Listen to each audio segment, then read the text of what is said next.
Yo, what up? This is KMT the Ra, and welcome back to another KMT Productions video.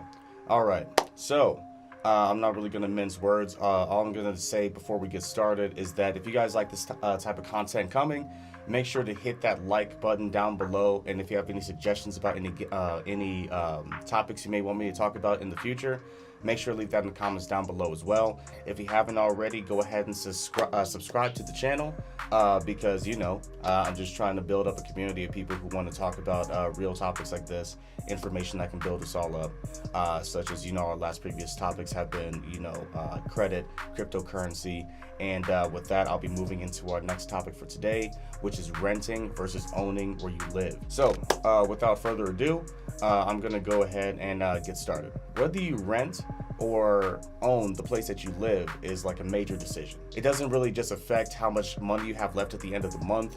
It also kind of affects your quality of life and the savings that you can accumulate over the following years. Every day, people buy homes when they'd actually probably financially be better off renting, just because it's important for them to have a place to put down roots. They see owning a home as an investment that can grow, and also as a source of tax deductions. Similarly, people who rent all the time usually do it for flexibility and the minimal responsibility that it offers, even though they probably amass a larger net worth over time if they did buy a place. In the United States, many people lean towards ownership. It's a big business for everyone, from mortgage lenders to real estate agents to home improvement stores. Naturally, we're bombarded with the message that being a homeowner is the key to happiness and a part of the American dream, right? There's one issue with that, like homeowning isn't always better than renting, and renting isn't always simpler for everyone. So you got to consider the pros and cons for your personal situation to figure out what's best for you. There's a few key things that we want to take a look at. Renting offers flexibility, predictable monthly expenses, and someone else to really handle all those repairs of the place that you live at. Homeownership brings in intangible benefits. So you have the sense of stability, you have belonging to a community, the pride of ownership, along with some tangible ones like tax deductions and equity. Contrary to popular belief, renting doesn't mean that you're throwing money away every month, and owning doesn't always mean that you're making money in the long run. Renting means that you can move without penalty each time your lease ends. However, it could also mean that you could have to move suddenly if your landlord decides to either sell the property, turn it into, an apartment complex, or into some condos or something like that. But less dramatically, they could just bump up the rent, and then it's going to be more than you can afford. The biggest myth about renting is that you're throwing money away every month. That's not necessarily the case. So you need a place to live, and living places cost money, So in one way or another, you're going to be paying. While that's true, you aren't building any equity with the monthly payments. So there's kind of the trade-off. So you're not building equity in the place that you're living. So I guess that's kind of the downside is you're paying for a place to live, but you're not growing any source of income from your place to live. You're not making your money work for you. When you rent, you know exactly how much you're going to be spending on housing each month. When you own, you might pay nothing more than your mortgage or regular bills one month. Then the next month, you might have to pay an extra $12,000 on a new roof, which your homeowner's insurance might not even cover. But you'll never have to pay to replace your roof when you rent. Your monthly home-related expenses, such as renter's insurance, tend to be a little bit more predictable. As a renter, you face unpredictable rent increases each time that your lease is up for renewal, unless your apartment is rent-controlled. So if you live in a desirable part of town, rent increases can be steep. But in contrast, if you get a fixed rate mortgage, your monthly house payments will never increase, though property taxes, insurance premiums probably will. While homeownership is pretty much touted as the way to build wealth, you can also lose value with your home. The acceptable neighborhood you moved into could decline, go downhill. A major employer can leave the area, causing a significant population decline, and then that creates a surplus of housing. Alternatively, there could be a residential construction boom, which could also keep the prices down. You might be able to buy a house for $200,000 tomorrow, and in 30 years find that house is still worth $200,000, meaning that after inflation calculation, you've lost. Another bit of misleading conventional wisdom: get a mortgage to get a tax deduction. True, the home mortgage interest deduction reduces your out-of-pocket expenses for mortgage interest early in your loan term, as long as you're itemizing. Tax deductions shouldn't be the sole reason why you're buying a house. Here's why. So for every $1 that you spend in interest, you might save 25 cents on your tax bill. In short, you're not coming out ahead. What's more, as you pay down your mortgage and the proportion of your payment that goes towards the interest decreases, so will the tax break. Of course, renters get no mortgage tax deduction at all, but they can take the standard deductions that's available to all taxpayers. Do you like having your evenings and weekends to do as you please? Do you work long hours or travel frequently? If so, then the time commitment that comes with home ownership might be more than you want to take on. There are always projects around the house that you'll need to take care of, from finding a plumber to replace that rusted out pipe, or repainting a bedroom, or mowing the lawn, which I personally hate. If you live in a community with a homeowners association, the HOA might take some home ownership chores off your plate. However, that's going to cost a few $100s a month. That's kind of what I'm doing right now as well. It does cost a few $100s a month, but be aware of the headaches that the association membership could entail. If you rent, your landlord will take care of all the repairs and maintenance, though of course they may not be done as quickly or as well as you'd like. Although not universal as homeowners insurance, renter's insurance is often recommended for those leasing homes and is increasingly required by landlords today.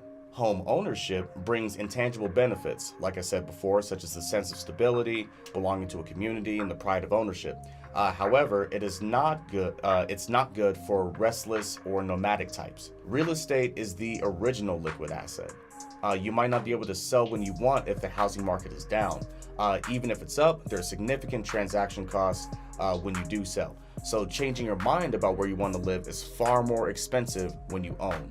The overall cost of home ownership tends to be higher than the overall cost of renting. That's true even if the mortgage payments are similar or lower than your monthly rent. Here are some examples of some fees and charges that you're most likely going to have to pay as a homeowner that you won't be paying as a renter. So we have property taxes, we have trash pickup, we have water and sewer service, we have repairs and maintenance, pest control, tree trimming, homeowners insurance, pool cleaning if you have one, lender required flood insurance in some areas, earthquake insurance in some areas. So those are just that's a short list of some things that you'll probably be having to pay when you own. So when you're renting, like I said, once again, these things probably won't really be on your plate. They're normally taken care of by your landlord, but once again, it probably won't be done as fast or as well as you may want it to be done. So let's get into the nitty-gritty about home ownership, at least for this overview video for today. So perhaps the biggest throwaway expense is your mortgage interest, which can make up nearly all of your monthly payments in the early years of the long-term mortgage. Take this typical scenario. You borrow $100,000 at 4% interest for 30 years, right? So $100,000, 4% APR over a 30-year term, right? Your first monthly payment will be $477.42.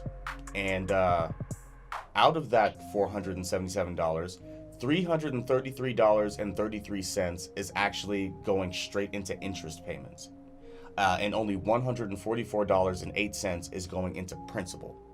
So, I'm assuming you guys know the difference, but for those who don't, interest is principal.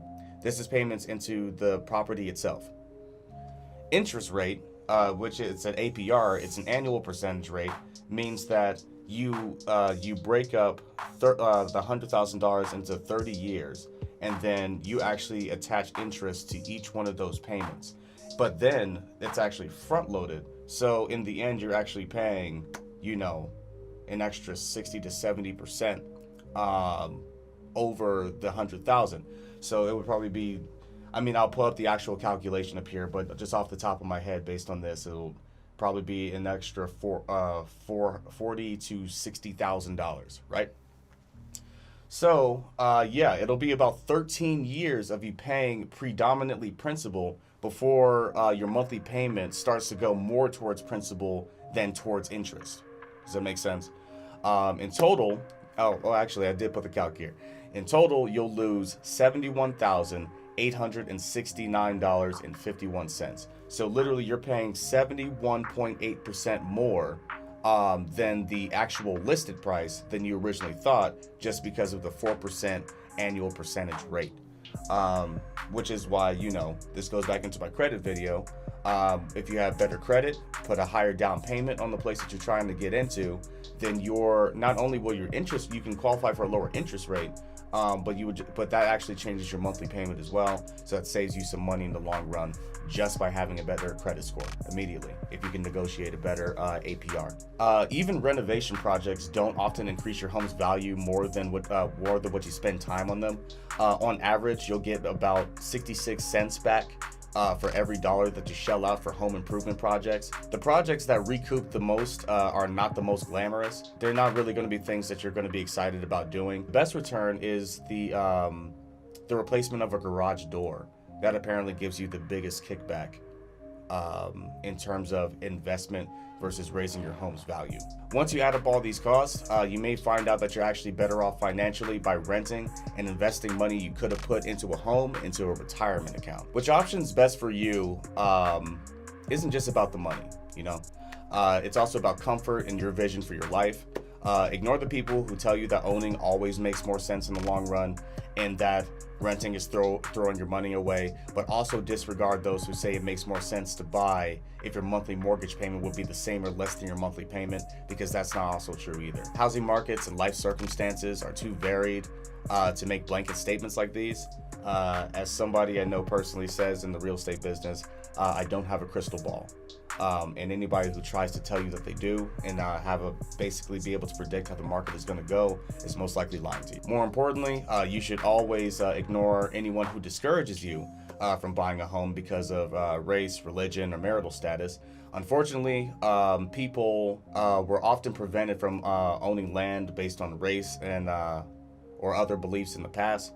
Illegal practices like redlining still deter members of minority groups from seeking to own a home. Many people are also under the false impression that they should be married before buying a home. The truth is that your ability to make payments is the only factor that mortgage lenders are actually considering, or should consider anyway. As a black guy, since I'm going into the whole race thing, I just want you guys to know that I do own the place that I live at. So I just wanted to go ahead and put this out there, just some information for people. Mortgage lending discrimination is illegal. If you think you're being discriminated against based on race, religion, sex, marital status, use of public assistance, national origin, disability, age, really anything, there's steps that you can take. I didn't have to go through these steps, but I just do know about what you could do if you needed to. One step is to file a report with the Consumer Financial Protection Bureau with the U.S. Department of Housing and Urban Development. All prospective homeowners also need to weigh the risk involved.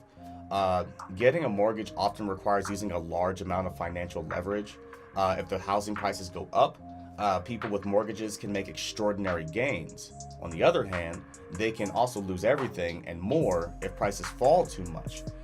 During the subprime mortgage meltdown, I think back in 2008, an unprecedented number of Americans ended up with underwater mortgages, right?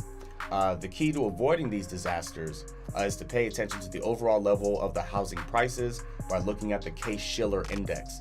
If prices seem too high, it can make sense to keep renting for a few years. Still, despite the risk, added expense, and extra chores associated with owning a home, many people do choose it over renting. It provides a more permanent place to raise children. It's also frequently the only way to have or create the sort of residence that people want. Ultimately, the decision to rent or own isn't just financial, it's also emotional, and that choice is always going to be up to you and your best judgment. All right, everybody. So, thanks to everybody for watching. If you guys like what you saw here in the video here today, make sure to leave a like in the comment down below. If you haven't already, subscribe to the channel. I want to go ahead and build up this community. And like I said, I'm going to keep all this stuff coming. I already have my next video planned out as well. Yeah, and if you guys have any suggestions for any subjects you may want me to talk about here in the near future, make sure to leave that in the comments down below as well. I also should have a link to my email address if you want to go ahead and reach out to me about any other stuff like business inquiries and things like that. I do also do some audio production and video production services as well through my website kmtproductions.store. Yeah, so that's going to be it for now. I will see you guys in the next video. Thanks everybody for tuning in. Once again, make sure to smash that subscribe button, smash that like button. I will see you guys in the next one. Peace.